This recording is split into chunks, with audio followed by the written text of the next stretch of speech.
Admirar figuras notáveis é um impulso quase instintivo do ser humano. Quando olhamos para líderes como Gandhi, cientistas como Marie Curie ou inventores como Nikola Tesla, é comum sentirmos que há algo neles de extraordinário, algo além do alcance das pessoas comuns. Com o tempo, esse sentimento pode se transformar em mitificação, um processo em que deixamos de vê-los como seres humanos para enxergá-los como símbolos, ícones, quase lendas. E embora isso possa parecer uma forma de homenageá-los, também cria um efeito colateral perigoso: o afastamento. Quando colocamos essas pessoas em pedestais muito altos, começamos a crer que jamais poderíamos agir com a mesma coragem, criatividade ou perseverança. O mito se torna um espelho distorcido que não nos reflete, mas nos diminui. Esse distanciamento é um obstáculo silencioso ao crescimento pessoal. Ele alimenta a crença de que só seres especiais fazem grandes coisas, e isso sabota nosso próprio senso de possibilidade. Gandhi, por exemplo, era um homem com falhas, medos e contradições. Sua grandeza não surgiu de uma perfeição mística, mas de escolhas consistentes, sacrifícios profundos e um comprometimento constante com seus princípios. Ao enxergarmos isso com clareza, deixamos de idealizar e começamos a nos identificar. Isso não diminui sua história. Ao contrário, torna-a mais real, mais poderosa e mais próxima de algo que também podemos construir.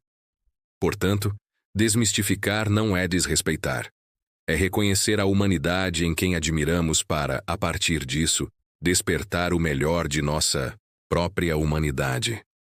É entender que grandes feitos são possíveis, não porque alguém era perfeito, mas porque, mesmo imperfeito, decidiu agir. Uma das lições mais libertadoras que podemos aprender é que, no fundo, todos somos humanos. Não importa o quão admirável, influente ou talentosa uma pessoa pareça ser, ela ainda está sujeita às mesmas emoções, aos mesmos erros e às mesmas limitações que qualquer outro ser humano. Essa constatação pode parecer simples, até óbvia, mas ela tem um poder transformador. Ao reconhecer que ninguém está acima da condição humana, somos capazes de criar uma relação mais honesta com os outros e conosco. Vemos frequentemente pessoas sendo tratadas como infalíveis, líderes, religiosos, artistas, professores, até familiares. Quando essas figuras erram e inevitavelmente erram, a decepção que sentimos é muitas vezes desproporcional, não porque o erro foi tão grave, mas porque nossa expectativa era irreal. Isso gera não apenas frustração, mas também conflitos desnecessários.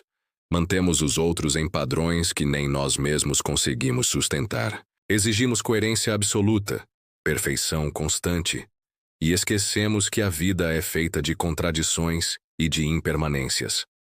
Ao aceitarmos que todos somos falíveis, podemos cultivar mais empatia e paciência. Isso não significa justificar erros ou deixar de buscar o melhor, mas sim entender que a jornada de cada um é marcada por tentativas e tropeços. Essa compreensão nos aproxima das pessoas ao invés de afastar, e fortalece os vínculos baseados na verdade e não na idealização. No fundo, reconhecer a humanidade dos outros é uma maneira de acolher a nossa própria.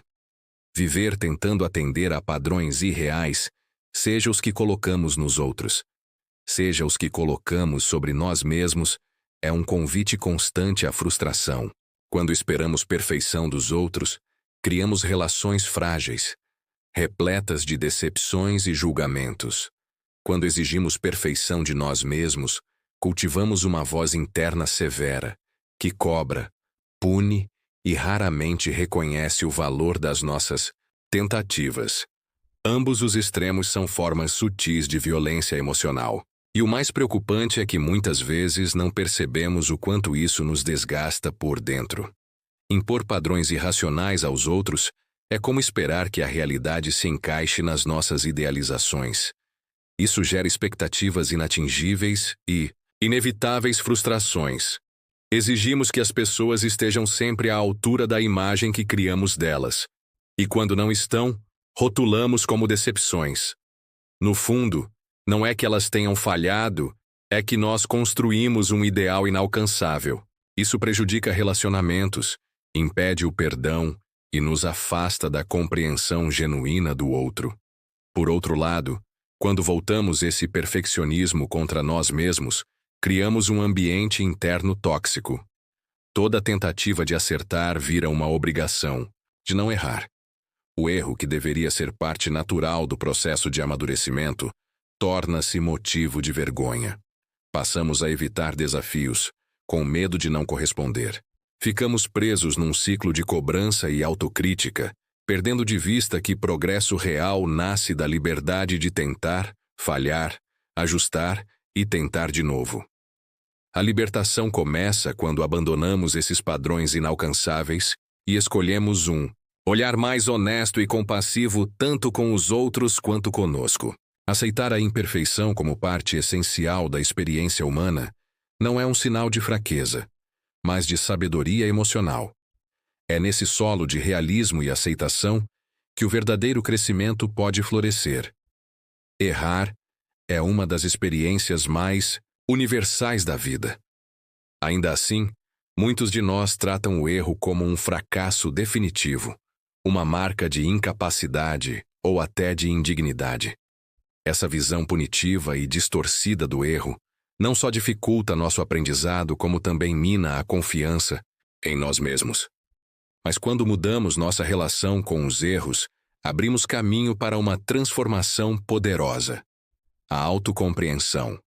Ver um erro com clareza não significa apenas reconhecê-lo, mas entender por que ele aconteceu, o que levou àquela escolha. Qual foi o contexto emocional? Que tipo de pensamento influenciou a ação? Essa análise sem julgamento é o que transforma o erro em sabedoria. O problema não está em falhar, mas em repetir a falha sem entender sua origem. Se conseguimos observar o erro com honestidade e calma, podemos extrair dele lições valiosas, que muitas vezes não viriam de nenhuma outra forma. É aí que entra a importância de não se deixar aprisionar pela culpa. A culpa crônica paralisa. Ela nos prende ao passado e nos impede de agir com liberdade no presente. Em vez de nos tornarmos melhores, ficamos mais inseguros. Já o arrependimento consciente e construtivo nos impulsiona. Ele nos leva a reconhecer o impacto das nossas atitudes e a buscar formas de fazer diferente, não como punição, mas como crescimento. Recomeçar, portanto, é um ato de coragem. Tentar novamente, com mais sabedoria e mais humildade, é uma das formas mais puras de maturidade. Ninguém acerta tudo de primeira. A vida é feita de ensaios, ajustes e recomeços. E quanto mais aceitamos essa verdade, mais leve se torna o caminho e mais generosa a relação que cultivamos conosco. A autocrítica tem seu valor quando nos ajuda a refletir com lucidez sobre nossas ações e motivações. No entanto, quando se transforma em autocrítica paralisante, ela deixa de ser um instrumento de crescimento e passa a ser uma armadilha mental. Muitos de nós carregamos uma voz interior que não apenas aponta os erros, mas nos diminui por tê-los cometido. Essa voz, moldada por padrões culturais, familiares ou sociais, transforma falhas comuns em sentenças de inadequação. E viver sob esse julgamento constante rouba nossa vitalidade, nosso impulso de criar, tentar e nos reinventar. Culpar-se de forma recorrente por erros passados é como carregar uma mala cheia de pedras durante uma travessia longa. A cada passo, o fardo pesa mais, até que caminhar se torna insuportável. Essa culpa crônica mina a autoestima e nos prende num ciclo de estagnação. Erramos, nos punimos, sentimos vergonha, evitamos tentar de novo e, com isso, paramos de evoluir. No fundo, a culpa não impede novos erros. Ela apenas sabota novas tentativas. Libertar-se disso exige desenvolver autocompaixão, um conceito frequentemente confundido com autoindulgência, mas que, na verdade, significa tratar a si mesmo com o mesmo cuidado e compreensão que oferecemos a um amigo querido. Autocompaixão é saber reconhecer que errar não nos torna indignos de respeito ou progresso. Pelo contrário, os erros fazem parte da condição de quem está tentando viver com autenticidade e coragem. Ao abandonarmos a autocrítica paralisante, damos espaço para a reflexão real, aquela que nos ensina e nos fortalece. Isso nos permite reconhecer nossas vulnerabilidades sem nos definirmos por elas. E, principalmente, nos permite seguir em frente, conscientes de que o valor de uma pessoa não está na ausência de falhas, mas na disposição constante de aprender com elas. Admirar alguém profundamente não é um problema, é uma forma de inspiração. O desafio surge quando confundimos admiração com idealização. Há uma linha tênue entre olhar para alguém com respeito e transformá-lo num símbolo de perfeição. Quando atravessamos essa linha, começamos a criar uma distância emocional e simbólica entre nós e essa pessoa.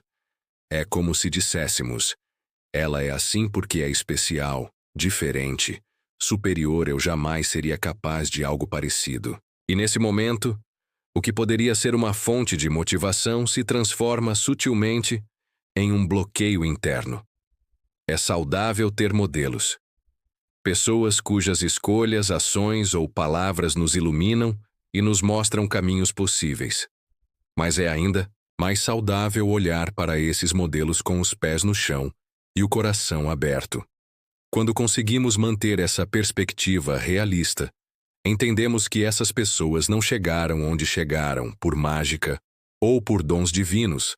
Elas também enfrentaram dúvidas, cometeram erros, viveram conflitos internos e precisaram de tempo e esforço para se tornarem quem são. Isso nos aproxima delas e, mais importante ainda, nos aproxima do nosso próprio potencial. O realismo na admiração é libertador. Ele nos permite aprender com os acertos e também com os tropeços dos outros. Nos convida a seguir os bons exemplos sem cair na armadilha de tentar imitá-los em tudo. Afinal, nossa caminhada será sempre única. A inspiração deve ser um ponto de partida, não uma tentativa de se encaixar num molde alheio. Admirar com consciência é um equilíbrio entre reconhecimento e autenticidade.